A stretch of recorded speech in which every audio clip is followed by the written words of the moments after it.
السلام عليكم ورحمة الله وبركاته. حلقة النهاردة هتتكلم عن تفسير رؤية اليوسفي أو اليستفندي في المنام.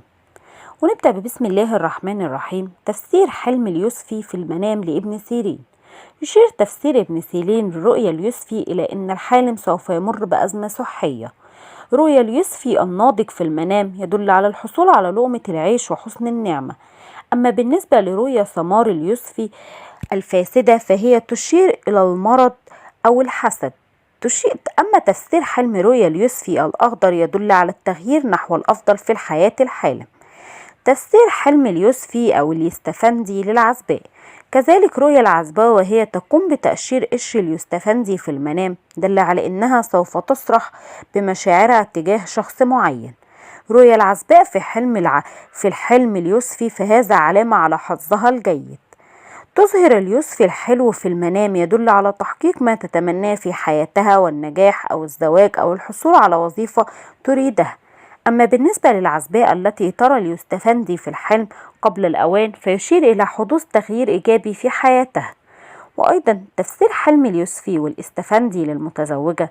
إذا رأت امرأة متزوجة في الحلم اليوسفي يدل إنها ستنال الرزق الكثير. أما تفسير حلم اليوسفي للحامل. رؤيا المرأة الحامل إنها تأكل اليوسفي يتزوج بتذوق مما يدل على إنجاب طفل ذكر.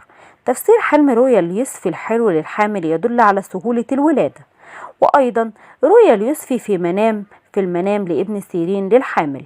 إذا رأت المرأة الحامل إنها تأكل اليوسفي فهذا يدل على ولادة مولود ذكر.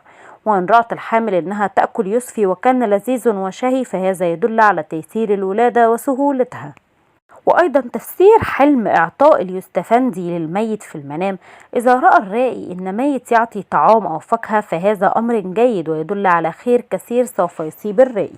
ورؤيا الميت يعطي الحي ويأكل منه يدل على الخير الكثير وعلى الربح من التجارة والحصول على أموال. وإعطاء اليوسفي للحي يدل على سماع أخبار جيدة وعلى الحظ السعيد. وإذا رأى الرائي إنه لا يأكل من الطعام دل على الخسائر المادية. أما تفسير حلم أشور اليستفندي في المنام فإذا رأت الفتاة أنها تقوم بتأشير اليوسفي فهذا يدل على مرورها بعلاقة عاطفية تنتهي بالزواج. ورؤيا اليوسفي الطازج في أوانه للفتاة العزباء في المنام يدل على تحقيق الأمنيات والنجاح والتفوق في حياتها. وإذا رأت العزباء أنها تأكل اليوسفي وكان شهي ولذيذ على الحياة يدل على الحياة الرغيدة الرائعة وعلى تحقيق السعادة مع زوج المستقبل. ويدل شراء اليوسفي في منام العزباء. رؤيا شراء اليوسفي في المنام فهذا يشير إلى تحقيق الأحلام والأمنيات.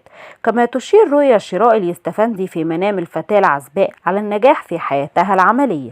وإذا رأت الفتاة أنها تأكل اليستفندي فهذا يشير إلى التغيرات والتطورات الإيجابية في حياة الفتاة. وتفسير حلم إعطاء الميت اليوسفي. رؤيا الميت أنه يعطي الحي برتقان أو طعام أو يوسفي فهذا يدل على أموال كثيرة سوف تأتي للحالم. كما تشير إلى سماع أخبار جيدة. كما تدل على الخير الكثير للرائي. وإذا رأى أنه لا يأكل فهذا يدل على الخسائر المادية. ودي تكون نهاية حلقة النهاردة عن تفسير رؤيا اليوسفي واليستفندي في المنام.